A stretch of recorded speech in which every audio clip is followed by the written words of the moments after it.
දැන් මට චෝදනා දෙකක් තියෙනවා. ඒ චෝදනා දෙක තමයි එක ආගම්වාදියා, දෙක ජාතිවාදියා.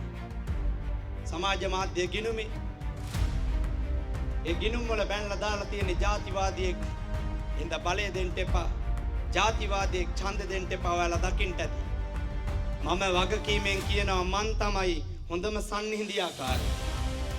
මම මේ මීඩියට හොඳ සන්නිහිදියාකාරයෙක්. මහින්දටත් වඩා මං සන්නිහිදියාකාරයෙක්. රනිල්ට වඩා මං සන්නිහිදියාකාරයෙක්. අනුර කුමාර දිසානායකට වඩා මං සන්නිහිදියාකාරයෙක්. ඇයි දන්නවද අම්මේ? ඔයාලා දන්නවත් දන්නේ නැහැ. යාපනයේ පළාතේ තියෙන නීතියක්. උතුරු පළාතේ තියෙන නීතියක්. ඒකට කියනවා තේසවලාමේ නීතිය. අහලා තියෙනවද? ඒ නීතිය තමයි උතුරු පළාතේ දෙමළායට පමණයි යාපනයේ උතුරු පළාතේ ඉඩම් මිලදී ගන්න පුළුවන් නේ. සල්ලි දීලා හරි. සල්ලි දීලවත් මේ දකුණු පළාතේ ඉඩම් මිලදී ගන්න බෑ. හැබැයි උතුරේ ඉන්න හැම කෙනාටම වැල්ලවැත්ත ඉඩම් තියෙනවා.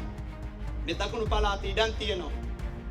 මම අනුර කුමාර නම් අනුර කුමාර දිසානායකට තියෙන බලය මට තියෙනවා නම් මම යාපනයට ගිහිල්ලා කියනවා මෙහෙම මේ තේසවලා මේ නීතිය හරි අසාධාරණයි. දකුණු පළාතේ දෙමළ මිනිහට උතුරු ඉඩම් ගන්න බෑ. දකුණු පළාතේ මුස්ලිම් මිනිහට උතුරු ඉඩම් ගන්න බෑ. දකුණු පළාතේ සිංහල බෞද්ධයාට උතුරු ඉඩම් ගන්න බෑ. මේ දකුණු පළාතේ ඉන්න බර්ග ජාතිකයට, මැලේ ජාතිකයට, කතෝලික ජාතිකයට ඉඩම් ගන්න බෑ. ඒක නීතියෙන් තහනම්. ඒක නීතියක්. අපේ රටේ පාර්ලිමේන්තුව හදපු නීතියක්. මම නම් අනුර කුමාර මම යාපනයට ගිහිල්ලා කියනවා මෙන්න මේ නීතිය අසාධාරණයි. එක රටක තියෙන්න ඕන එක නීතියයි. ඔයාලට දකුණේ ගිහිල්ලා ඉඩම් ගන්න පුළුවන් නම් අද ඉඳන් දකුණේ මිනිස්සුන්ටත් උතුර ඉඩම් ගන්න පුළුවන්. අද මම මේ තේසවලා මේ නීතිය අහෝසි කරලා දානවා කියලා මං අහෝසි කරනවා. මං අහන්නේ අම්මේ උතුරට එක නීතියක් හදපු, දකුණට එක නීතියක් හදපු අනුර නෙවෙයිද ජාතිවාදී? අනුර කුමාර ජාතිවාදී නෙවෙයිද? දකුණට එක නීතියක් හදපු, උතුරට වෙනම නීතියක් හදපු ජාතිය මොකද්ද? ආගම මොකද්ද කියලා අපෙන් ප්‍රශ්න කරලා ඒ ජාතීන් වලට වෙනම, ආගම් වලට වෙනම නීති හදපු රනිල් නෙවෙයිද ජාතිවාදී? සජිත් නෙවෙයිද ජාතිවාදී? මහින්ද රාජපක්ෂ නෙවෙයිද ජාතිවාදී? එක රටක එක නීතියක් ඉල්ලන මම කොහොමද ජාතිවාදී වෙන්නේ? බොරුද? එක ජාතිවාදී ධම්මා හයියෙන් කියන්න මං ජාතිවාදීද? ඒක ජාතිවාදියක්ද? එහෙනම් අනුර කුමාර මහත්තයා උතුරේ හොම නීතියක් තියෙනවා කියලා දන්නේ නැද්ද? දන්නවා. හැබැයි උතුරේ වෙනම රටක් හදනවා. මං ආණ්ඩුක්‍රම ව්‍යවස්ථාවේ දණ්ඩ නීති සංග්‍රහයෙන් විතරයි ඕක ඔයාලට කියන්නේ. වෙන කතා උපුටා ගන්නෙ නෑ. දැන් මට කියනවා ආගම්වාදියා. මේ වගේ නීති ගොඩාක් තියෙනවා. තව එකක් කියන්න. අපේ රටේ දණ්ඩ නීති සංග්‍රහය තව එකක් තියෙනවා මෙහෙම. 1957 අංක 13 දරන මුස්ලිම් විවාහ නීති පනත. වෙනම පනතක්. මුස්ලිම් විවාහ නීති පනත අපේ හඳුන්වන එක නම.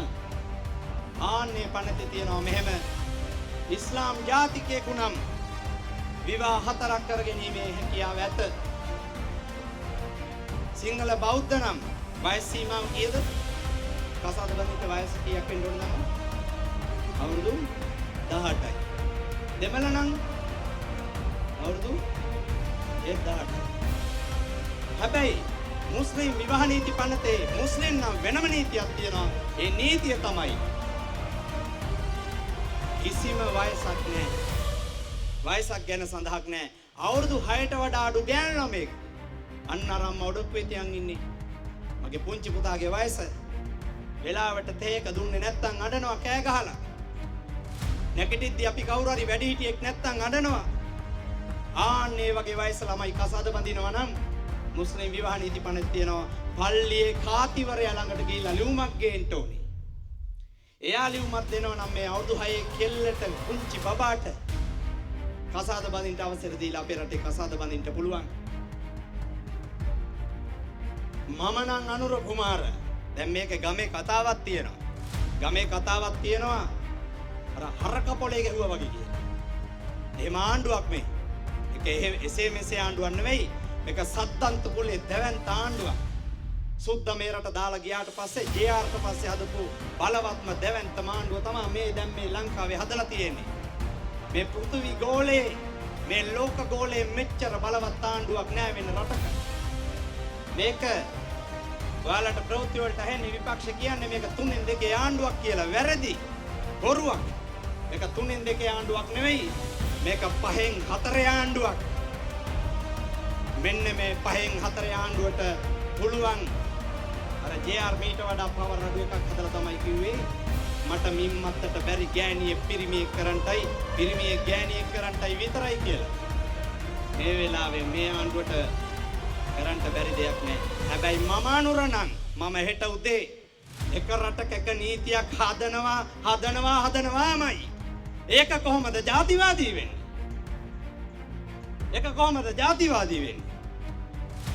මං ඔයාලගෙන් අහනවා ප්‍රශ්නයක්. තව ඔය වගේ නීති ගොඩාක් කියනවනම් වෙලා නැහැ. ඔය නීති දෙක එක 1957 අංක 13 දරන මුස්ලිම් විවාහ නීති පනත මං කියනකල් දැනන් හිටියේ නැති අය අත උස්සන්න. මං කියනකල් දැනන් හිටපු නැති අය පාද්දාන්ට තේසවලා මේ නීතිය කොච්චර සල්ලි දීපත් උතුරේ ගිහිල්ලා ඉඩම් ගන්න බෑ කියන එක දැන් දැනගත්ත අය අත උස්සන්න. මීට කලින් දැනන් හිටියේ නැති අය. එහෙනම් මං කියනකල් දැනන් හිඳලා නැහැ. ඔයාලා ඔක දැනගෙන නෙවෙයි නම් මට ජාතිවාදියා කිව්වේ. ආයි කියන්න එපා. මං තමයි හොඳම සම්නිධියාකාරී. ඔයාලා ඔක දැනගෙන නෙවෙයි නම් මට ජාතිවාදියා කිව්වේ. ආයි මට ජාතිවාදී කියන්න එපා. මං ඔය වෙනුවෙනුයි කතා කරේ. එක රටක එක නීතියක් ඉල්ලලයි කතා කරේ.